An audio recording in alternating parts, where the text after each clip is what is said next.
When the probate lawyer called to tell me my uncle had left me his home in Portland, Oregon, I sat down right where I was and cried.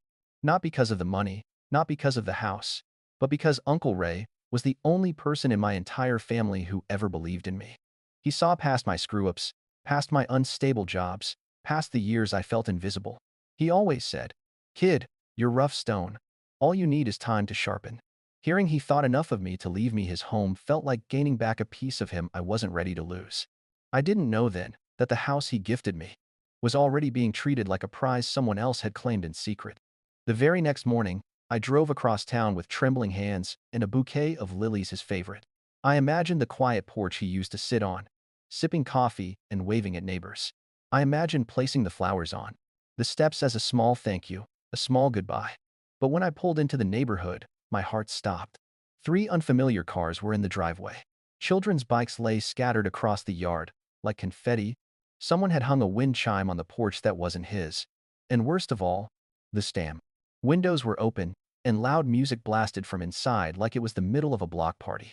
I stepped out of my car, confused, thinking maybe the lawyer had given me the wrong address. Maybe someone was hosting an estate sale or cleaning. Maybe the house was being prepared for me. But then a woman came into view watering plants on my porch, humming along to the music like she'd lived there forever. She wasn't a cleaner. She wasn't a realtor. She was comfortable, settled, at home. My stomach tightened.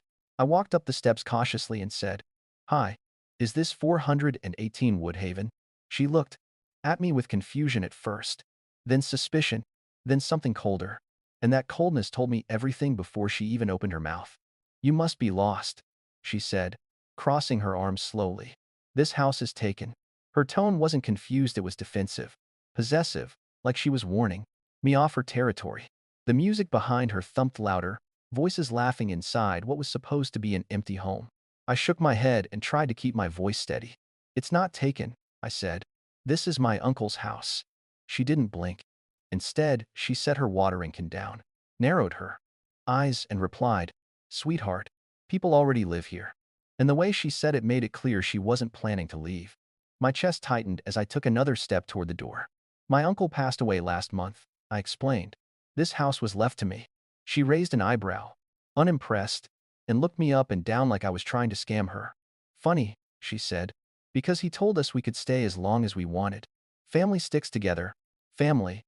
The word hit me like a slap, because suddenly, behind her in the doorway, I recognized a face. A face I hadn't seen in years. A face belonging to someone who definitely knew who I was. Someone who stepped forward, arms crossed, and said, "You're a little late, cousin. We already moved in. My name is Landon Reyes. I'm 30 now, but sometimes I still feel like that awkward kid from Albuquerque, New Mexico, the one who never seemed to fit into the wild, messy chaos that was my family." While everyone else followed the unspoken rule of staying close, sticking to the family business, marrying young, and never questioning tradition, I was the one who wanted something different. I wanted space, quiet, a life where my choices were mine alone. But wanting that made me the black sheep, the one everyone whispered about at gatherings. And maybe that's why Uncle Julian became the only person I ever trusted, because he never once asked me to be someone else. He was my mother's younger brother, a quiet, brilliant man with hands rough from decades of woodworking and a laugh that arrived late but warm. He taught me how to carve my first birdhouse, how to sand a surface until it felt like silk, how to fix a squeaky cabinet with nothing more than a rubber band and patience. When I didn't get into college the first time, he told me failure wasn't permanent. When I landed my first job, he took me out for barbecue and told me he was proud. He was the only adult who saw worth in me, even when the rest of the family saw disappointment. Which is why losing him felt less like a death and more like losing the one anchor that held me steady. When the call came, saying he'd passed away suddenly, it felt like the sound drained out of the world. I didn't cry right away. I didn't move.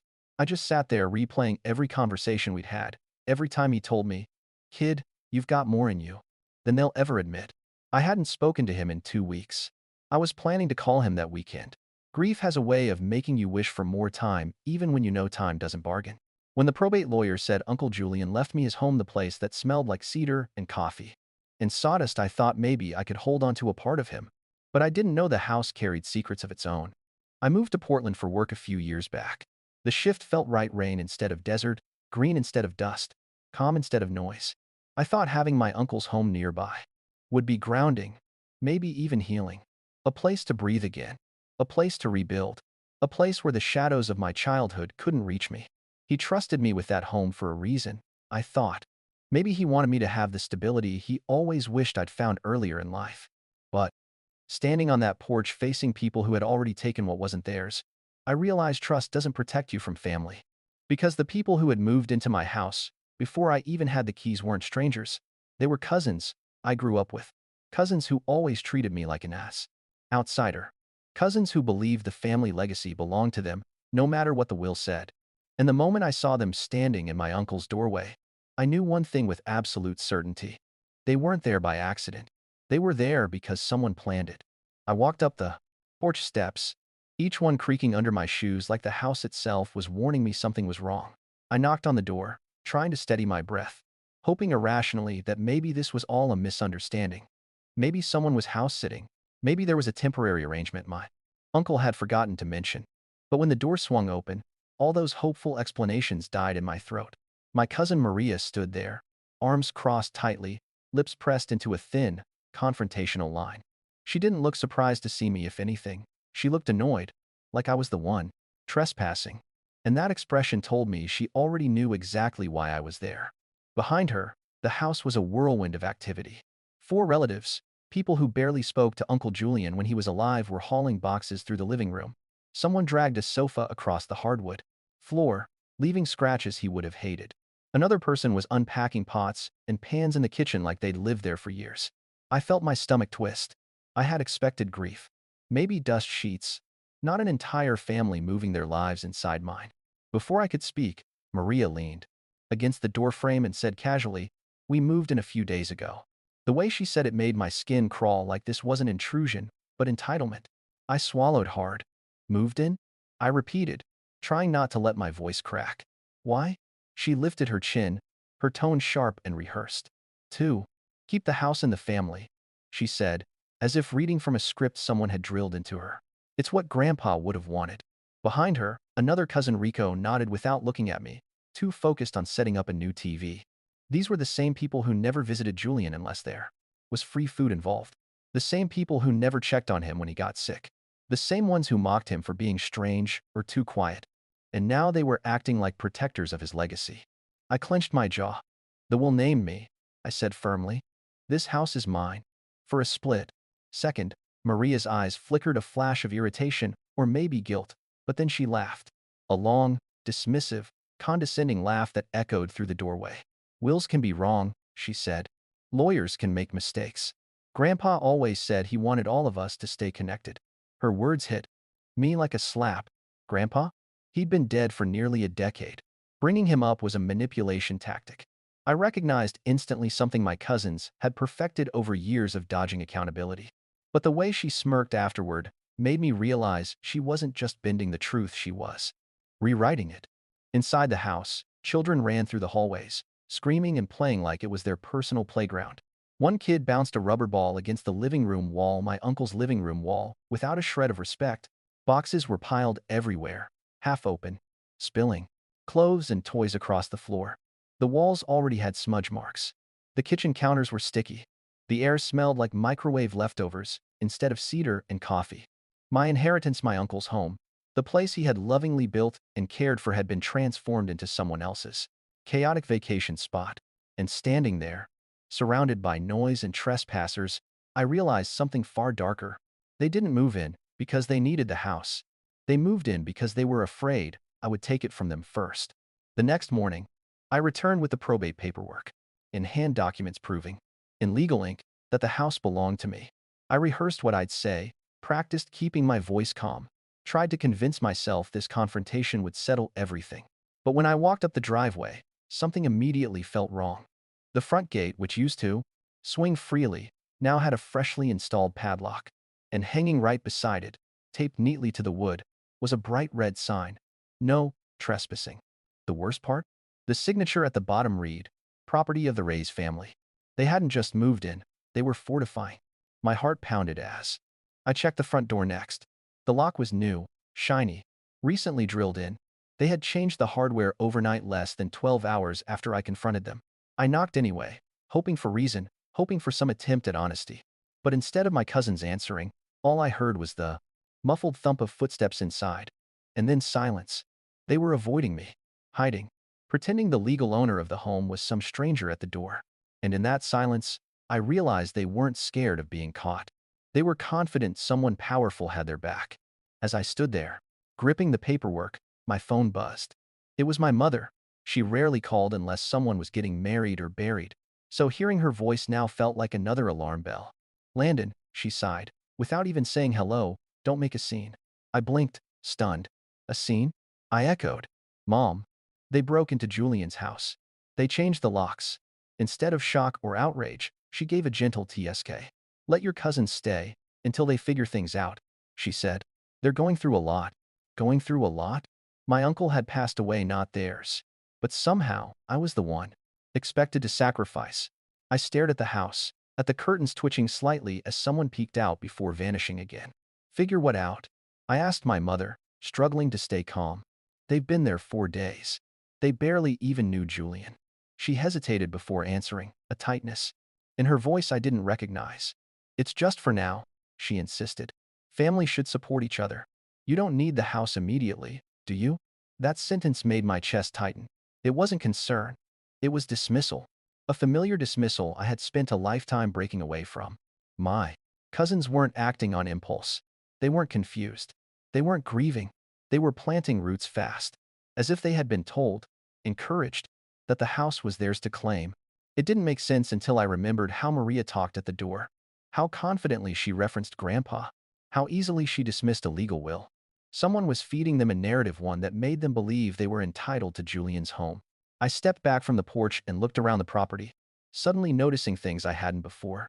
Tools left on the lawn from repairs, curtains swapped out, boxes labeled master bedroom M.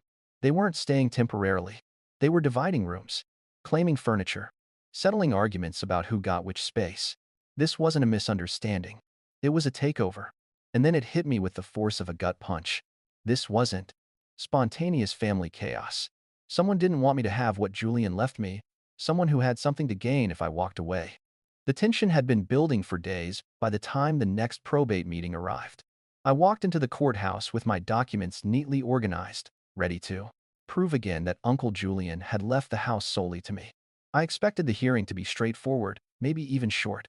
But the moment I stepped into the room and saw my cousins sitting together in the front row dressed in clothes far too formal for any of them, I felt the air shift. They weren't nervous. They weren't scrambling. They looked smug. And nothing prepared me for what they pulled out of their folder. When the judge called us forward, Maria rose slowly, like she'd been waiting for this moment. She placed a single sheet of paper, crisp, white, freshly printed, on the loft table. "Your Honor," she said with exaggerated confidence, "we have a second will." The words hit me like a slap. A second will? My jaw dropped as the judge picked it up. It looked nothing like the official documents filed by Julian's attorney. The margins were too wide, the signature too dark, and the whole page had an unnatural digital sheen. But my cousins watched the judge like they expected applause. He studied the document quietly, his eyes scanning each line. I held my breath. My cousins exchanged triumphant glances. Maria even smirked at me. But then the judge raised an eyebrows slowly, unimpressed, and tapped the paper with his pen. "Where did you get this?" he asked. "Rico," proudly announced. "Julian must have written this himself." That's when the judge leaned back, lips curling in disbelief. "This ink isn't legally formatted," he said. "This template isn't one attorneys use." He held the sheet closer to the light, and the signature appears. Printed, not written. Their confidence evaporated in seconds. The judge wasn't done. He placed the fake will flat on the table and pointed to the top corner. "This template," he said, "comes from a downloadable. The watermark is still faintly visible. And the font used for the signature line? It's Times New Roman. Wills are not signed in a font." The courtroom grew painfully silent. My cousins froze. I stared at the page, stunned by the audacity. They had typed Julian's name in a different font, different spacing, even different punctuation than he ever used. They didn't just fake a will. They did it badly. I expected them to shrink, to crumble, to apologize.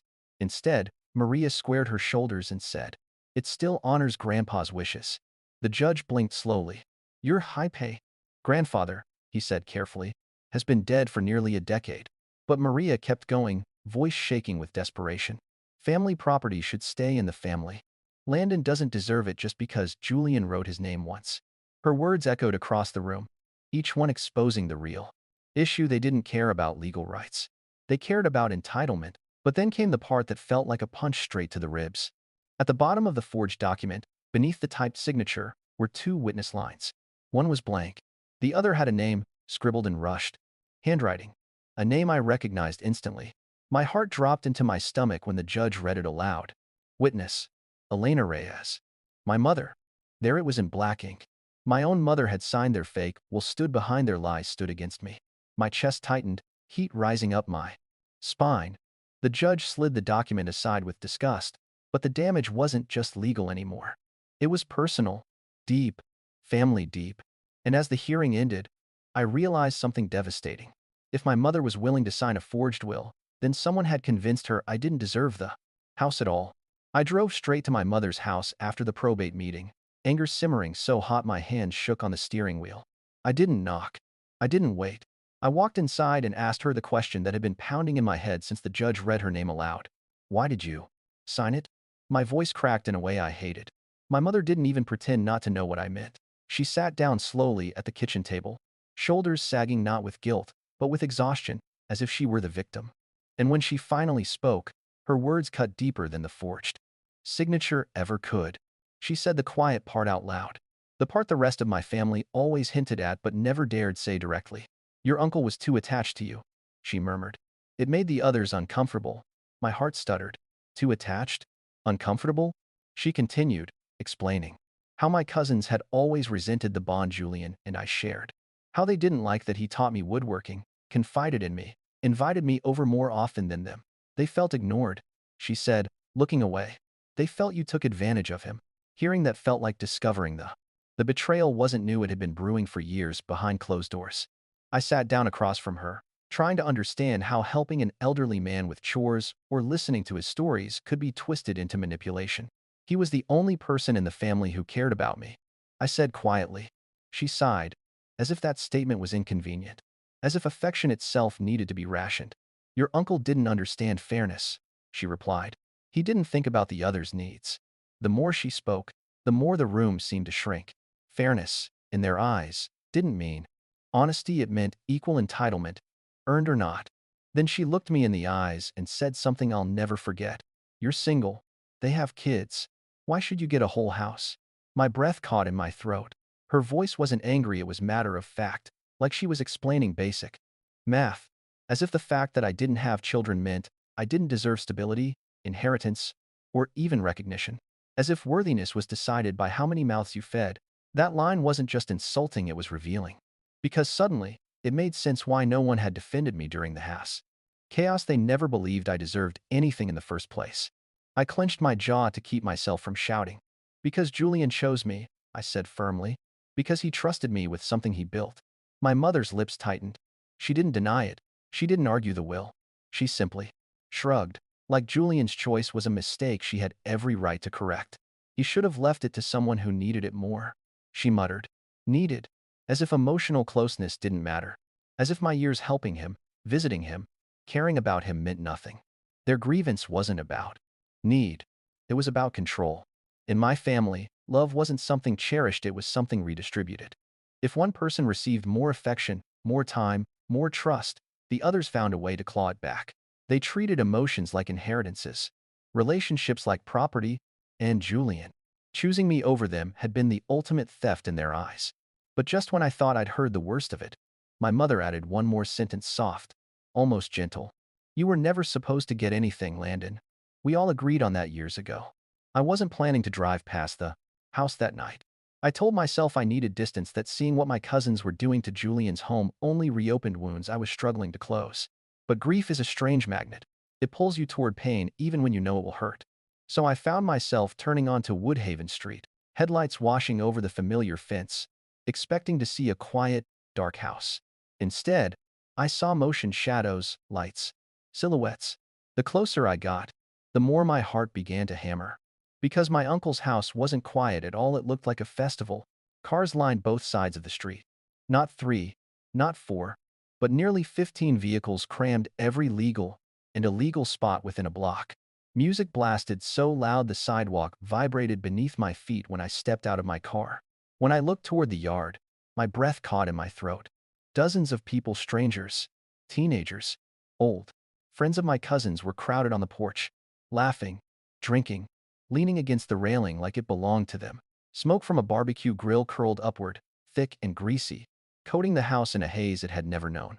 The home Julian kept so carefully was being used like a public event hall. My feet moved on their own as I walked closer.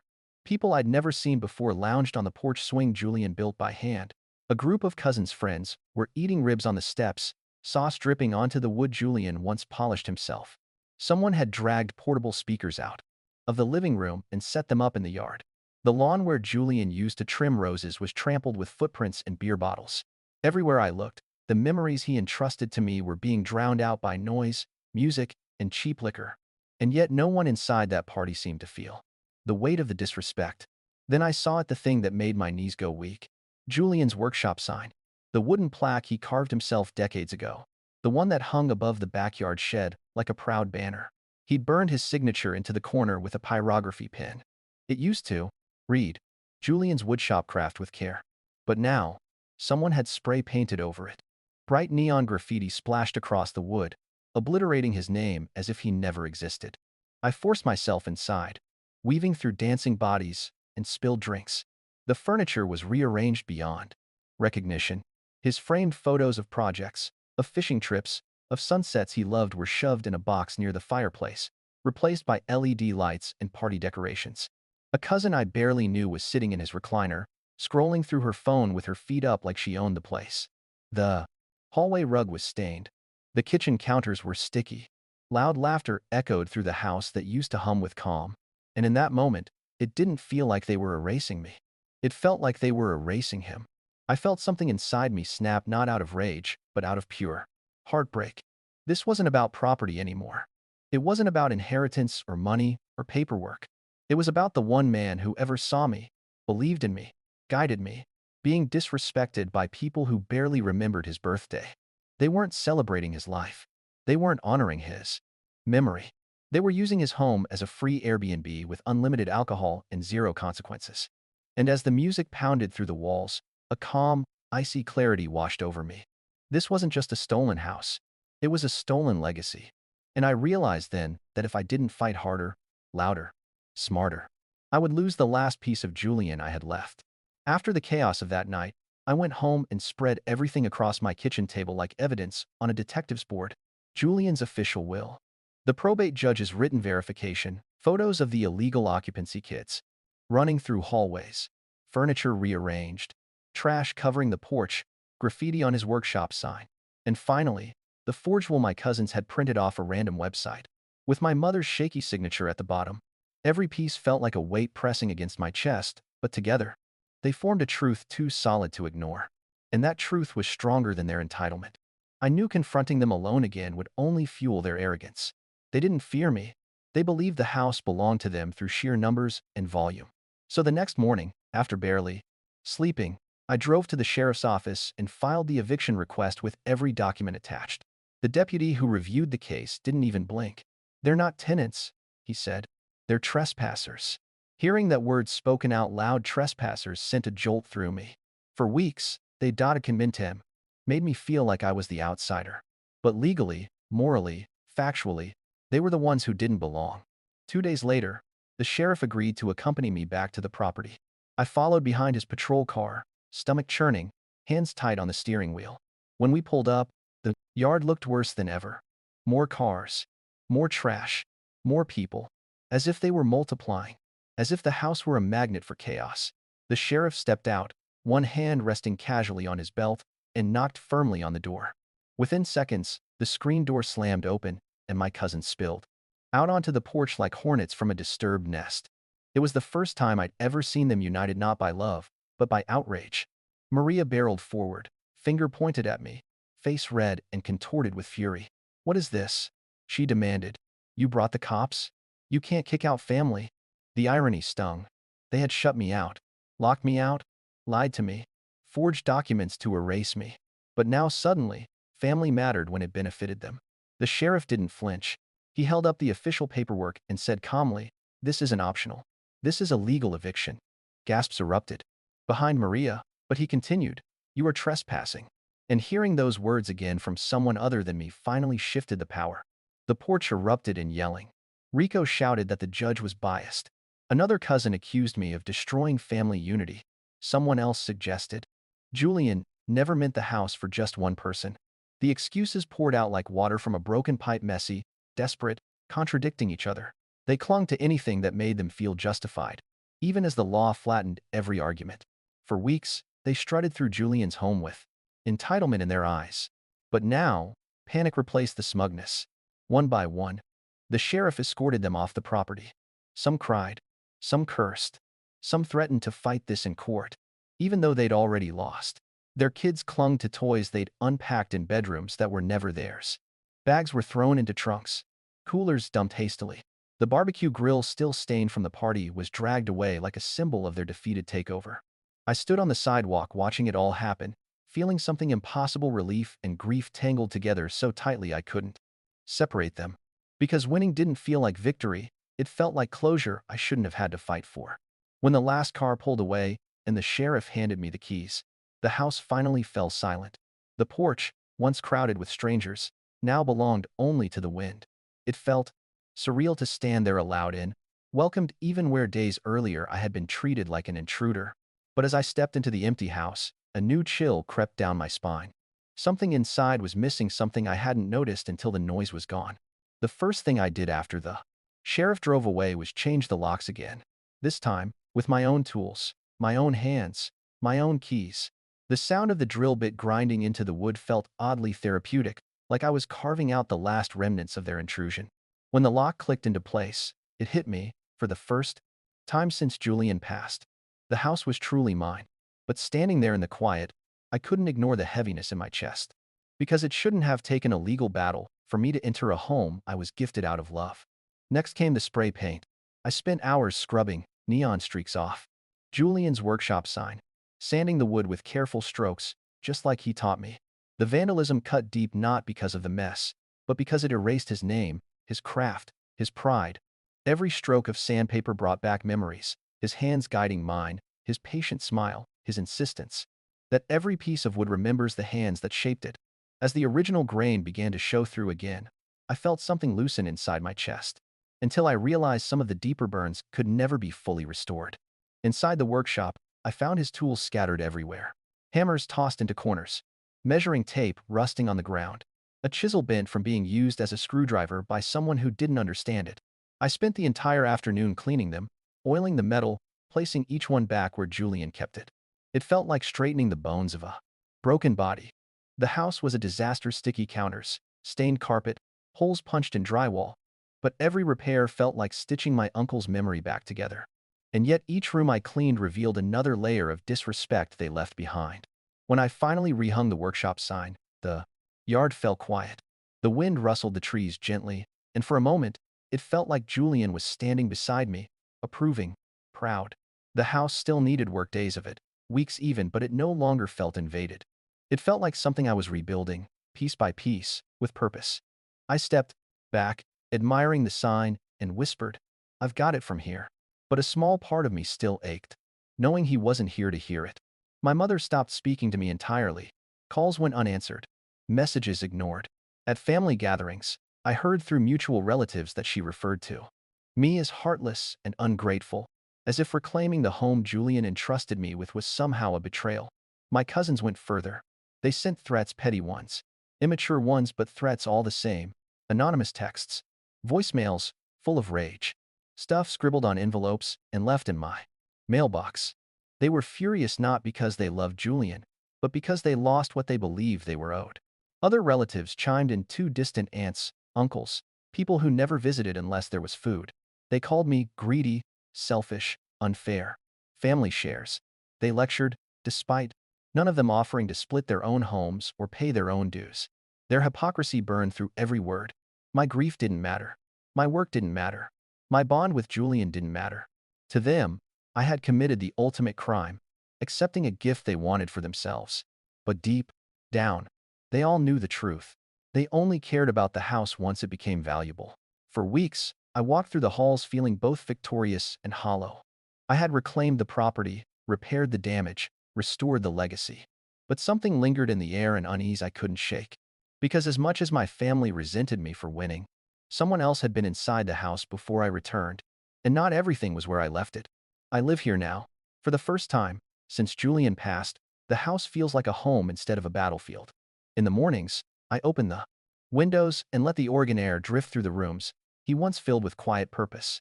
I've repainted the halls, repaired the damage, and restored the workshop to the sanctuary it used to be. Every sound, the rain on the roof, the creak of the porch boards, the kettle boiling, feels like a conversation between me and the man who shaped me. But sometimes, in the silence, I still expect to hear footsteps that aren't mine, reminders of the chaos that tried to replace my peace. Most evenings, I sit on the porch Julian built and watch the rain hit the steps we sanded together. The Oregon drizzle has a rhythm, a patience to it, like a slow heartbeat. I sip coffee the way Julian used to, one hand wrapped around the mug, thumb tapping the rim absent-mindedly. The smell of wet cedar rises from the porch, and I close my eyes, remembering the first birdhouse we carved here. Back then, it felt like a small accomplishment. Now it feels like a prophecy Julian showing me, even as a kid, how to create something that lasts. And every drop of rain reminds me of the storm I had to survive to keep this place. Sometimes the grief hits me hard. It comes in waves, unexpected, uninvited, during quiet afternoons, or when I find one of Julian's old notes tucked behind a drawer. Grief is strange like that. It doesn't care if you finally found stability. It arrives anyway, pulling you back into memory, into love, into loss. But I've learned to let it come. Because grief means the connection was real, and real connections don't disappear just because people do. The twist is, the grief doesn't hurt as much as the echo of betrayal ever did. But sometimes peace hits harder. When the rain softens, when the smell of sawdust fills the workshop again, when I fix something small, a loose hinge, a crooked shelf, and feel his lessons guiding my hands. Peace lives here, layered beneath the noise my family once brought. It clings to the walls, to the grain of the floorboards, to the spaces that still remember how gently Julian moved through them. I don't just feel calm here, I feel chosen. And the strange healing truth is that peace feels louder than any of their anger. I didn't fight for the house. Not really. I fought for the memory of the man who gave a lonely kid a place to feel seen. Every confrontation, every court hearing, every sleepless night, it wasn't about money or property. It was about refusing to let greedy hands rewrite the story Julian left behind. It was about honoring the trust he placed in me. It was about protecting something sacred. And in protecting the house, I realized I was protecting pieces of myself too. Everyone said I stole the house from them, that I cheated blood, betrayed family, chose property over unity. They spat words like greedy and unfair, as if they ever cared about fairness a single day in their lives. But none of them visited Julian when he was alive. None of them sat with him during his lonely days. None of them held a screwdriver, or sanded a board, or listened to his stories until he fell asleep. And deep down, they all knew it, they were fighting for value, not for memory. But the truth is, they weren't trying to take a house from me. They were trying to steal the only home I ever had. And now, sitting on this porch with the rain softening around me, I finally understand something. I don't just live here. I belong here.